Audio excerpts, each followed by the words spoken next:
Hi everyone, I'm Jennifer from English with Jennifer.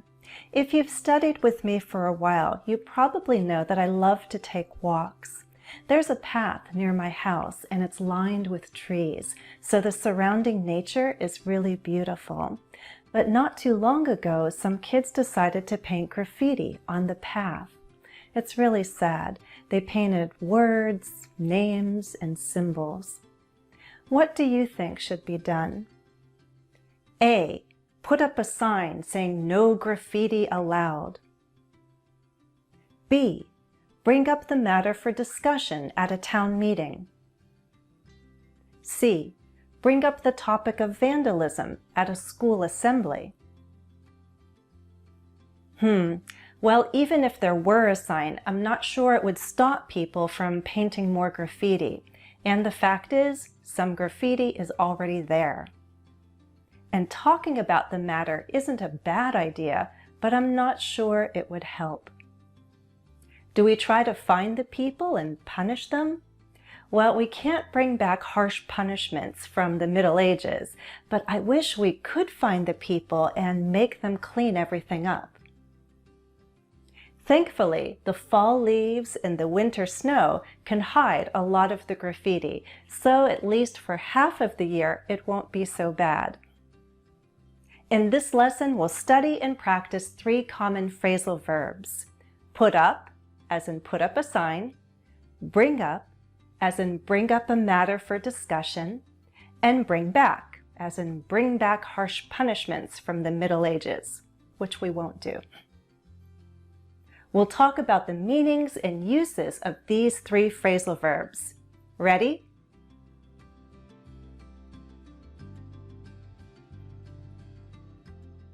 Put up is transitive. When you put up a sign, you raise it so that people see it. You can put up a sign, a poster, or a photo. You can put up your hand or raise your hand when you're in a large group and you have a question. You can also put up decorations, right? Many of my neighbors have put up Halloween decorations this month. And we have too. You know what else we can put up? Every December, my children and I put up the Christmas tree. This meaning is a bit different. We're not putting up the tree in a public place, a visible place. We're not doing this so that people notice it.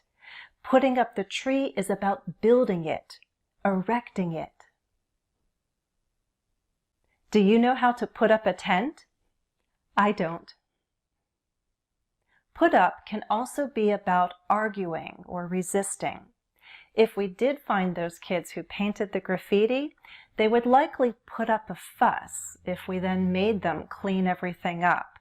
They would likely complain and say it's too hard, it's impossible, we don't have the equipment to clean all that graffiti up. In other words, they'd resist or struggle against the task.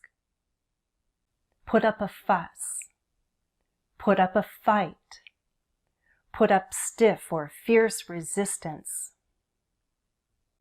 If your town or city passed a law that you didn't agree with, would you put up a fight?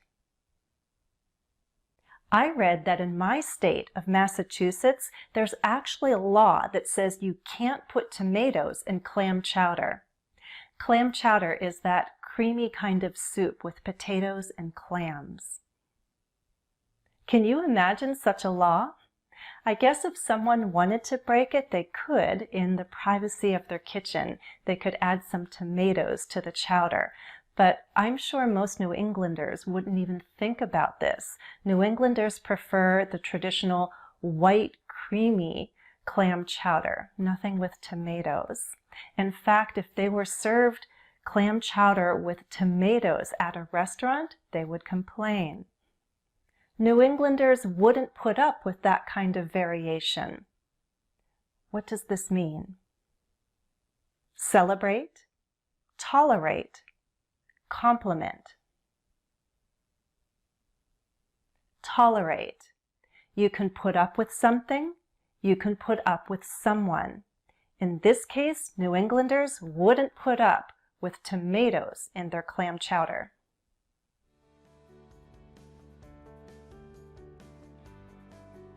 We did it. We put up the sign. You didn't put up much of a fight. Maggie, you put up a terrific fight. Oh, I wouldn't put up with it. No more. I put up with too much.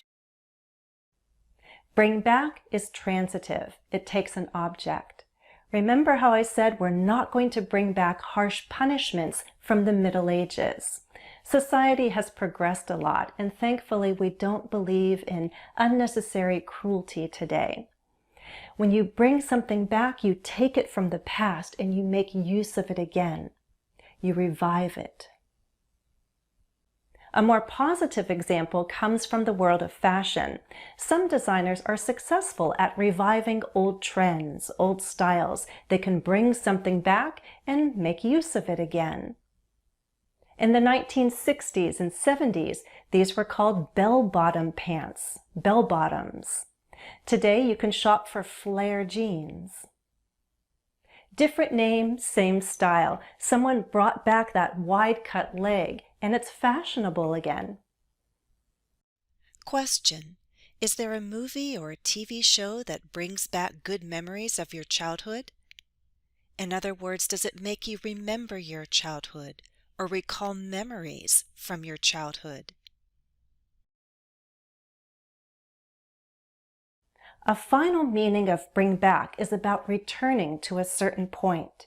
For example, the police can bring someone back for questioning, meaning they make someone return to the police station for more questions. Or if we have a group discussion and we get off topic, it would be my job as a moderator to bring us back on topic. In a more literal sense, we can bring something back from another place. Think about a trip you took at some point in the past. Did you bring back any souvenirs?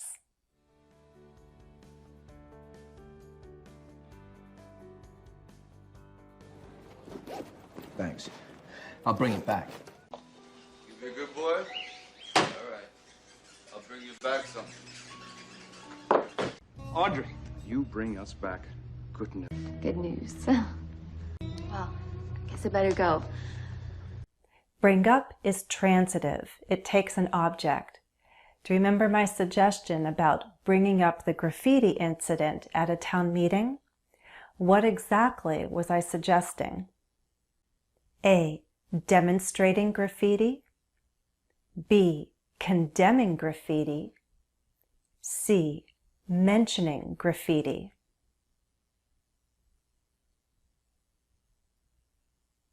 C.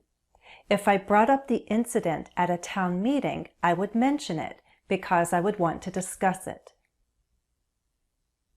Truthfully, in the case of graffiti, I think sometimes it can be an art. There are celebrated graffiti artists who paint on fences and walls. For me, it depends on the content. There shouldn't be anything offensive. And does it show skill? How well is it done? It also depends where the graffiti is painted. I wouldn't want graffiti on my house or my car. That would be vandalism. But on the side of a building with permission of the building owner, that would be okay. Then the public could enjoy the art. Unfortunately, those kids in my town who painted graffiti where people go to enjoy nature ruined a peaceful walk. And their work is kind of sloppy. It makes me wonder how they were brought up, meaning how were they raised? Didn't someone teach them about respecting public and private property? To be brought up refers to how someone is raised from childhood. Sometimes grandparents are responsible for bringing up a child. So this phrasal verb can be active or passive. Bring someone up. Someone can be brought up by someone or brought up in a certain way. Finish these two sentences. I was brought up to respect. My parents brought me up and taught me that.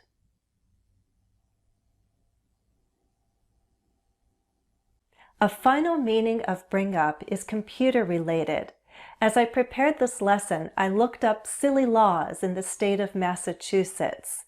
One website brought up a list of laws that have been around for a long time, but are quite silly to still have in 2022, like the one about tomatoes and clam chowder. Bring up a list means make the list appear. This is only used for a device with a screen.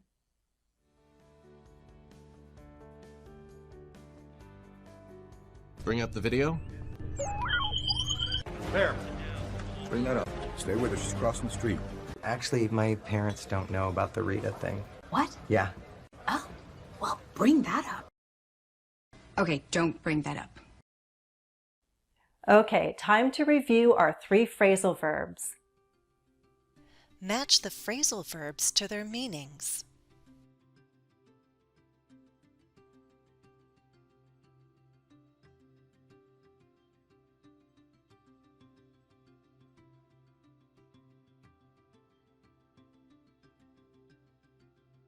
Match the phrasal verbs to their objects.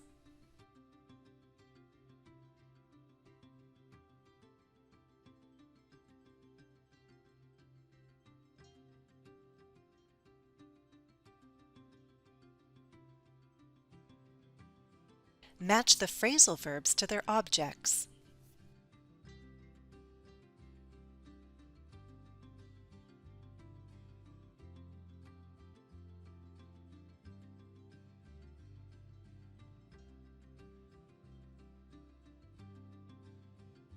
Do you remember phrasal verbs from our previous lessons?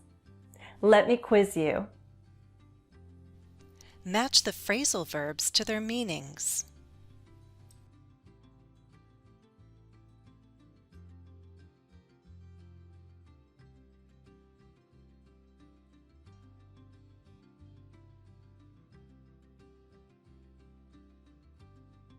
Match the phrasal verbs to their meanings.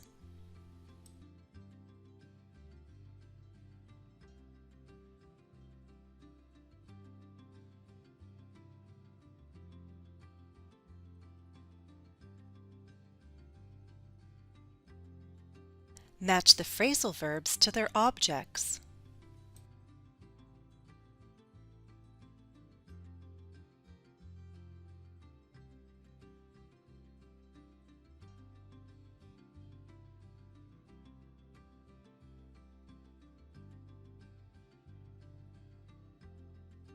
Match the phrasal verbs to their subjects.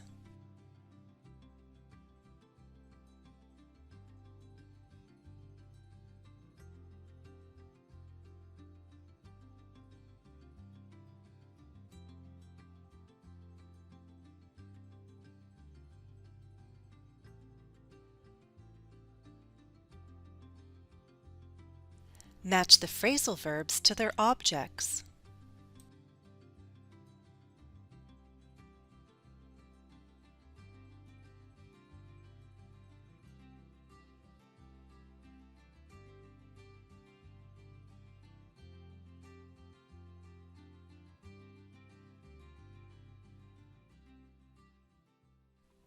Well, I'm not going to end until I bring up different ways you can gain more practice with me. Join as a YouTube member, then you can participate in the members-only chat at the monthly live stream. You'll also get a follow-up practice task on the Community tab. I welcome high, intermediate, and advanced students on Patreon for group classes and private Zoom sessions. Subscriptions on Instagram are new, so hop on over and check it out.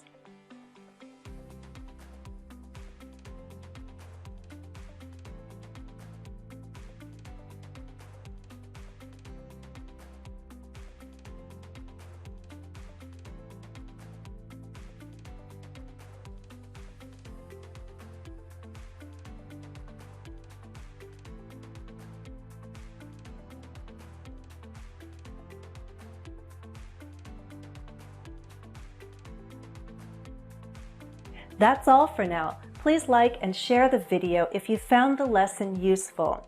As always, thanks for watching and happy studies. I'd like to say a special thank you to a kind-hearted patron.